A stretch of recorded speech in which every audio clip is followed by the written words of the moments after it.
यहाँ पर हमने देखा गुणसूत्र की, हमारे पास गुणसूत्र की क्या होती है दोस्तों, संरचना। आप देखो गुणसूत्र की संरचना को लेकर के जब हमने बात करी थी, तो मैंने आपको ये कहा था कि गुणसूत्र की संरचना पे जब भी डायग्राम बनाए ना है, तो कुछ इस तरीके का डायग्राम हमको बनाना पड़ेगा। ऐसे एक डायग्राम होता है हमारे पास, और ये जाकर के आगे हमारे पास इस संकीर्ण पे हमारे पास यहाँ आ जाएगा। इसको हमारे पास यहाँ से चीजें आ जाएंगी ऐसे करके। ठीक है, इसको हम लोग देख लेंगे तो ये पूरा भाग है ना हमारे पास यहाँ पर आ जाएगा। ठीक है, और यहाँ पर जब देखा जाएगा पूरा के पूरा भाग हमारे पास ऐसे करके, और इसको हम लोग यहाँ पर देख लेंगे। यहाँ पर हम लोग देख लेंगे पूरा भाग। ठीक है, इसको हम लोग यहाँ पर बात करेंगे, तो ये सेगमेंट मेरे पास कौन सा आ जाना है, ये वाला पूरा भाग हमारे पास यहाँ से आ जाएगा। ठीक है, यहाँ पूरा भाग जो है वो पूरा यहाँ पर आ जाएगा।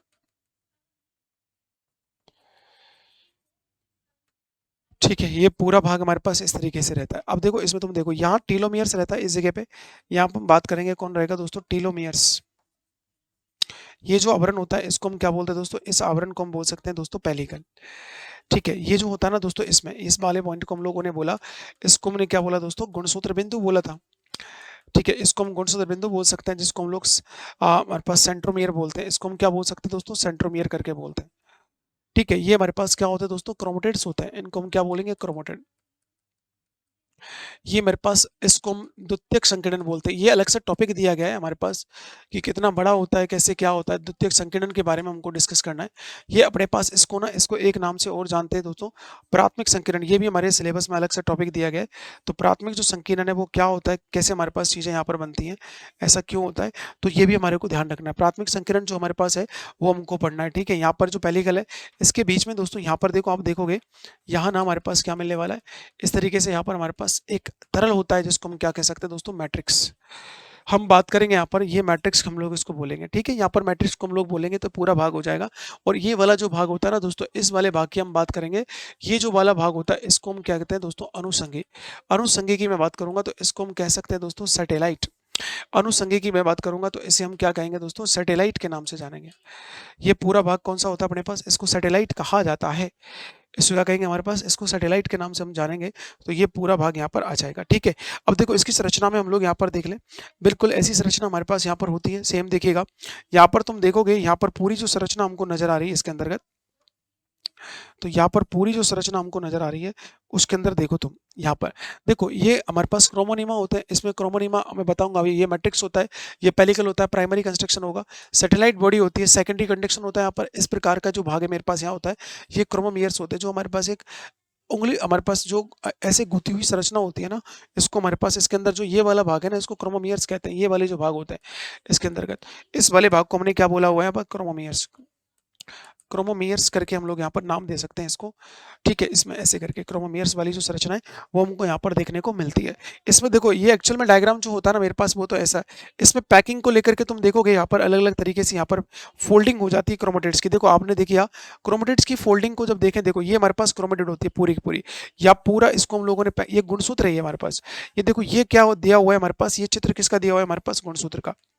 आपने डीएनए को जो पैक किया था ना हमारे पास, डीएनए को जब हम पैक करते हैं तो पैकिंग करते देखो ये हमारे पास ये डीएनए होता है। यहाँ से ये डीएनए चला, डीएनए पैक करने के बाद यहाँ पर हमने प्रोटीन लगा दी। प्रोटीन ने दोस्तों यहाँ पर क्या कर दिया, इनको पैक करना स्टार्ट किया ऐसे करके। और ये प्रोटीन कौन सा होता है दोस्तों, यहाँ पर ये हिस्टोन होता है।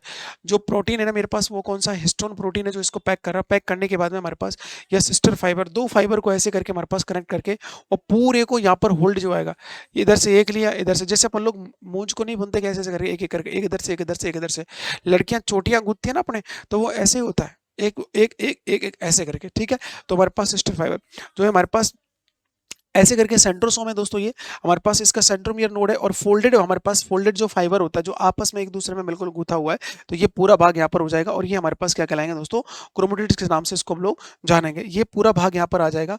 अगला हमने देख लिया, इसमें कॉन्ट्रेक्शन हो गया। अब देखो ये पैकिंग जो हो रही है मेरे पास, इसमें देखो हमारे पास हेस्टेरोक्रोमेटिड वाला भाग है, ये हमारे पास न्यूक्लियोलस होता है। हमारे पास न्यूक्लियस कौन से स्थान को बोलते हैं मालूम है आपको, न्यूक्लियस हम लोग बोल सकते हैं। जैसे मैंने कहा दोस्तों ये डीएनए, मैंने कहा ये दोस्तों डीएनए, ऐसे करके मैं इसको पैक कर रहा हूँ, ऐसे करके इसको पैक कर रहा हूँ। तो यहाँ पर पैक करने के लिए दोस्तों हमारे पास यहाँ पर ये लगा हुआ है एक हिस्टोन। हिस्टोन भी लगा, हिस्टोन और डीएनए का जो स्ट्रैंड होता है ना दोस्तों, इसको हिस्टोन और जो डीएनए का ये वाला भाग हो गया है, इस वाले भाग को मैंने कहा दोस्तों, ये जो वाला मेरे पास भाग जो दिखाई दे रहा है ना, इसको हम लोग इस वाले भाग को हिस्टोन और डीएनए का जो पैकिंग होता है उसको न्यूक्लियस कहते हैं हमारे पास। देखो यहाँ पर दिया है ना अच्छे तरीके से, इसी को हम लोग यहाँ पर न्यूक्लियस के नाम से हम लोग जानेंगे। ठीक है, और आगे जाकर के देखो आप लोग, हमारे पास ये क्रोमोमियर्स, इसमें देखो ये जो हमारे पास है पूरी की पूरी चीज है ना, वो धीरे धीरे जा करके ऐसे ऐसे करके देखो डीएनए के दोनों स्ट्रैंड हमारे पास क्या हो रहे हैं, इनको क्रोमोमियर्स बोलते हैं। ये जो वाला भाग होता है इसको क्रोमोनीमा बोलते हैं। ये हमारे पास बन जाएगा पूरा की पूरा, हमारे पास बच जाएगा, उसको क्रोमेटिड करके बोलेंगे, हमारे पास पैकिंग हो जाएगा। फिर धीरे धीरे जाके हमारे पास ये सेंट्रोमियर बिंदु हो जाएगा, या आकर संकीर्ण होगा कि नहीं होगा, एक बिल्कुल इस तरीके से रास्ता निकल जाएगा और हमारे पास यूं हो जाएगा, इसको हम क्रोमेटिड बोलेंगे। एक मेरे को देखो यू क्रोमेटिन रीजन होता है, उसके बाद हमारे पास हेटेरोक्रोमेटिन होता है। आप सभी को पता है यूक्रोमोटीन बिल्कुल ढीला होता है। यहाँ पर देखिएगा ये ढीला रीजन है ना, ये मेरे पास कैसा रीजन होता है दोस्तों, ढीला। ये मेरे पास इसकी ढीली पैकिंग होती है। कैसी होती है दोस्तों, ढीली पैकिंग होती है। यहाँ पर देखिए आपको ये पैकिंग कैसी होती है, ढीली होती है। और यहाँ देखोगे बिल्कुल पास पास पैकिंग होती है हमारे पास। ये जो रीजन होता है मेरे पास, यहाँ पर टाइट पैकिंग होती है। यहाँ हमारे पास क्रोमेटिन की कैसी पैकिंग होती है दोस्तों, टाइट पैकिंग होती है। ठीक है, इतनी देर से मैं समझा रहे थे ना हमको कि कैसे हमारे पास पैकिंग का इस्तेमाल करते हैं। तो एक हमारे पास एक तरफ तो हमारे पास इस तरह का पैकिंग हो रहा है, एक ये हो जाएगा इस प्रकार से। और ये पूरा देखो हमारे पास इसमें जो प्रोटीन दिया हुआ है ना, ये हमारे पास जो पैकिंग के लिए हम काम ले रहे हैं, वो कौन सा प्रोटीन है हमारे पास स्टोर, और पूरे चित्र को बना करके हमने डीएनए को इसको लेकर के हमने यहाँ पर कह दिया ये वाला। ठीक है, ये हमारे पास चीजों को लिखेंगे। आगे देखो हमारे पास इसमें कौन कौन सी है, देखो इसमें देखो हमें एक पेलिकल होता है ना, मैंने कहा ना हमारे पास गुणसूत्र में बाल वाला पेलिकल आवरण मिल रहा है, जिसको हम लोग ये बोलते हैं। ये क्या काम होता है, इलेक्ट्रॉन सूक्ष्मदर्शी के द्वारा देखा गया हमारे पास की गुणसूत्र पर बाह्य आवरण, जैसे तत्वक हमारे पास तनुत्वक या पेलिकल कहा जाता है, जो बाहर का आवरण होता है। ये जो हमारे पास आवरण है ना हमारे पास, इसके लिए मैंने कहा था ऐसे करके, ये जो दिख रहा था अभी मैंने दिखाया था वैसे तो, ये हमारे पास इसके देखो हमारे पास डायरेक्ट ने हमारे पास ऋषि ने इसका खंडन भी किया, किंतु उनके हमारे पास अनेक वैज्ञानिकों के अनुसार उसका हमने कहा कि भी दो लोगों ने मना किया, लेकिन बाकी के ने बताया, तो हमारे पास ये पाया जाता है। मैट्रिक्स जो हमारे पास यहाँ पर एक हमारे पास गुणसूत्र में आवरण के भीतर जेरी नमन संरचना होती है, जो हमारे पास मैट्रिक्स कहलाती है। अर्धतरल के माध्यम में होता है, जो क्रोमोनेटा सूत्र में पाए जाते हैं हमारे पास, और अदात्री या तंतुवक दोनों हमारे पास अवर्णीय हमारे पास प्रकार के यहाँ पर होते हैं। इनका कोई भी हमारे पास वर्णक नहीं होता, इनका कोई पर्टिकुलर कलर नहीं होता है, आर्कमेटिक होता है। ये इनमें कोई भी जीन नहीं होता। अदात्री में कहाँ से जीन मिलेगा, ठीक है, इसमें हम लोग इसमें प्रमाणिकता को लेकर के इसमें इसमें इलेक्ट्रॉन सूक्ष्मदर्शी से तो पता नहीं लगा, लेकिन बाद में वैज्ञानिकों ने प्रूव दिया तो वो होता है क्रोमोमीटा। प्रत्येक गुणसूत्र में हम लोग देखें दो इकाइयां अर्थात एक मेरे पास अर्ध गुणसूत्र क्रोमेटिड्स पाए जाते हैं, जो गुणसूत्र बिंदु पर सेंट्रोमियर हमारे पास आपस में देखो, ये मैं अगर कहूंगा दोस्तों इस प्रकार से चीजें यहाँ पर जुड़ी होती है, तो इस बिंदु को हम लोग कह सकते हैं दोस्तों सेंट्रोमियर। इसको सेंट्रोमियर के नाम से हम जानते हैं। मैं आपको कह रहा हूँ बार बार, ये मेरे पास गुणसूत्र बिंदु होता है, और इसी को हम लोग एक हमारे पास प्राइमरी कॉन्ट्रैक्शन के नाम से भी हम लोग जानते हैं। इसको क्या कह सकते हैं दोस्तों, प्राइमरी कॉन्ट्रैक्शन हम लोग यहाँ पर कहते हैं। राइट, इसको क्या नाम देते हैं हमारे पास, प्राइमरी कॉन्ट्रैक्शन के नाम से आपस में कंसंट्रेशन हो रहा है ना, उसको लेकर के हम लोग यहाँ पर चीजों को देख लेंगे। एक दोस्तों मेरे पास है दोस्तों, अथवा प्राथमिक संकीर्ण प्राइमरी जो कंसंट्रेशन हो रहा है आपस में जुड़े होते हैं। ये दोनों अर्ध गुणसूत्र सर्पिलाकार प्रकार में होते हैं। दोनों जो गुणसूत्र होते हैं आपस में कैसे होते हैं, सर्पिलाकार के होते हैं, और कुंडलीकार रचनाएं बनाते एक दूसरे पर अध्यारोपित होते रहते हैं, और एक दूसरे में ऐसे करके ना आपस में लिपटे हुए होते हैं। दोनों चीजें हमारे पास एक पर आपस में कैसी होगी, एक दूसरे में लिपट रही होगी प्रॉपर तरीके से, और चीजें हमारे पास यहाँ पर बन रही होती है। ठीक है, आगे देखो उसमें और क्या दिया गया है क्रोमोनेटा में, यदि हमारे पास यदि गुणसूत्रों को ट्रिप्सिन से उपचारित किया जाए तो प्रोटीन अंश घुल जाता है। ट्रिप्सिन, क्योंकि ट्रिप्सिन दोस्तों प्रोटीन का हमारे पास क्या होता है, प्रोटीन का पाचक एंजाइम होता है। प्रोटीन का हम लोग देखेंगे दोस्तों, प्रोटीन का हमारे पास पाचक एंजाइम है। प्रोटीन का मेरे पास क्या है दोस्तों, पाचक एंजाइम है। प्रोटीन का मेरे पास कैसा एंजाइम है दोस्तों, पाचक पाचक एंजाइम है। इसको हम देख लेंगे। ठीक है, यहाँ पर हम बात करेंगे ट्रिप्सिन।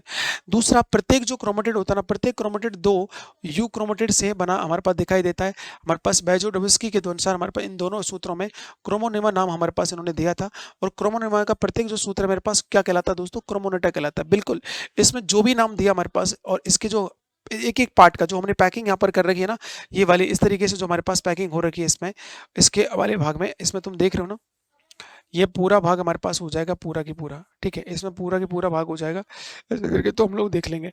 इस प्रकार मेरे पास यहाँ पर क्या होता है, क्रोमेटिड होता है या क्रोमोनिमा, एक रचना के दो नाम है। डीएनए हमारे पास अणु है, वो संबंधित प्रोटीन द्वारा हमारे पास कुछ जातियों में दो या दो से अधिक हमारे पास क्रोमोना के तंतु भी हमको दिखाई देते हैं, या चीजें हमारे पास यहाँ पर हो सकती है।